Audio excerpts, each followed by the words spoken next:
اعوذ باللہ من الشیطان الرجیم بسم اللہ الرحمن الرحیم۔ السلام علیکم۔ نئے آنے والے دوستوں سے گزارش ہے کہ ہمارا چینل سبسکرائب کریں اور بیل آئیکن کو ضرور دبا لیں۔ سلطان محمود غزنوی نے پھر 401 ہجری 1010 11 عیسوی میں غزنی سے ملتان کا قصد کیا اور جو کچھ ملتان میں باقی رہ گیا تھا اس پر بھی قبضہ کر لیا۔ کرامتیوں اور ملحدوں میں سے اکثریت کو قتل کرا دیا، کچھ کے ہاتھ کٹوا دیے اور بعض کو قلعہ میں بند کر دیا جو وہی مر گئے۔ جب سلطان کو یہ خبر ملی کہ ہندوستان میں تھانیسر نام ایک شہر ہے اور وہاں کے بڑے بت خانے میں ایک بت ہے جس کا نام جگر سوم ہے اور ہندوستان کے لوگ ہندو اس کی پرستش کرتے ہیں، سلطان نے جہاد کے ارادے سے لشکر جمع کیا اور 402 ہجری سن 1011-12 میں تھانیسر کی طرف متوجہ ہوا۔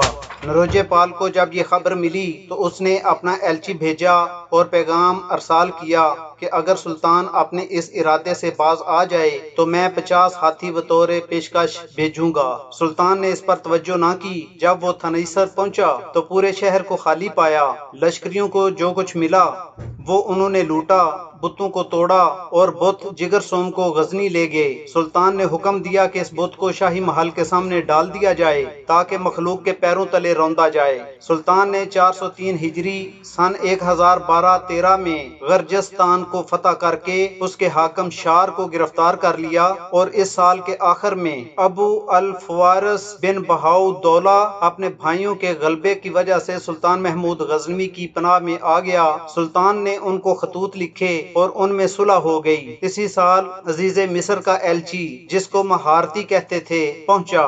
علماء اور فقہاء نے سلطان سے کہا یہ ایلچی کرامتا کا مذہب رکھتا ہے۔ سلطان نے اس کی تشہیر کرا کے اسے نکال دیا۔ 404 ہجری سن 1013-14 عیسوی میں سلطان نے قلعہ نندنا پر جو کوہ بال ناتھ میں واقع ہے چڑھائی کر دی۔ نروجے پال نے تجربہ کار آدمی قلعے کی حفاظت کے لیے چھوڑے اور خود درہ کشمیر میں داخل ہو گیا۔ سلطان نے نندنا پہنچ کر قلعے کا محاصرہ کر لیا۔ قلعہ گری کا تمام مال و اسباب جمع کر کے نقب شروع کی۔ اہل قلعہ نے ایمان حاصل کر کے قلعہ سپرد کر دیا۔ سلطان اپنے چند خاص آدمیوں کے ہمراہ قلعہ میں داخل ہو گیا اور جو کچھ سامان وہاں تھا سب لے لیا اور سارگ کو وہاں کا کوتوال مقرر کیا اور درہ کشمیر کی جانب رخ کیا۔ کیونکہ نروجے پال وہاں تھا، نروجے پال وہاں سے بھی فرار ہو گیا۔ سلطان اس درہ میں داخل ہوا تو بہت سے غلام، سونا اور مال غنیمت ہاتھ لگا۔ بہت سے کافروں کو دین اسلام میں داخل کیا، ان کو اسلام کے آئین سکھائے اور غزنی چلا گیا۔ سن 407 ہجری 1016-17 عیسوی میں اس نے کشمیر کا رخ کیا اور لوہ کوٹ کے قلعہ کا محاصرہ کر لیا۔ جب زیادہ عرصہ گزر گیا، آندھی، برف، سردی کی شدت ہو گئی اور کشمیریوں کو مدد پہنچ گئی تو سلطان نے قلعہ کا محاصرہ چھوڑ دیا اور بہار کے موسم میں غزنی چلا گیا۔ اسی سال ابو العباس بن مامو وارزم شاہ نے خوارزم سے ایک خط سلطان محمود غزنوی کو لکھ کر اس کی بہن کی خواہش کی تو سلطان نے اپنی بہن کو خوارزم بھیج دیا۔ 407 ہجری 1016-17 عیسوی میں بدماشوں کی ایک جماعت نے ہجوم کر کے خوارزم پر چڑھائی کر دی اور اس کو قتل کر دیا۔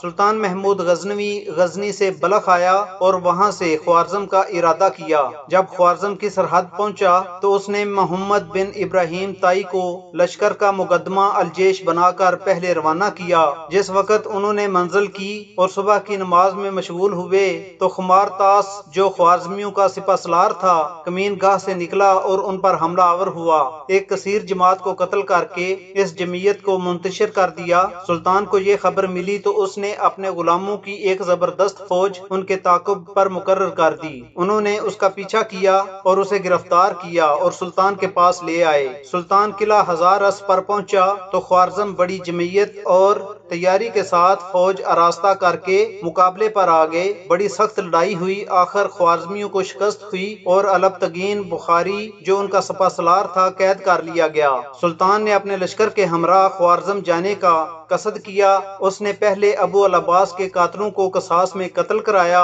اور اپنے امیر حاجب التون تاش کو خوارزم شاہ کا خطاب دے کر خوارزم کی ولایت اس کے سپرد کر دی اور وہاں سے بلخ آ کر ہرات کی ولایت اپنے لڑکے امیر مسعود کو دی اور ابو سہیل محمد بن روزنی کو اس کا وکیل بنا کر اس کے ہمراہ روانہ کر دیا اور گورگان کی ولایت میر محمد کو دے کر ابو بکر کیستانی کو اس کے ہمراہ کر دیا۔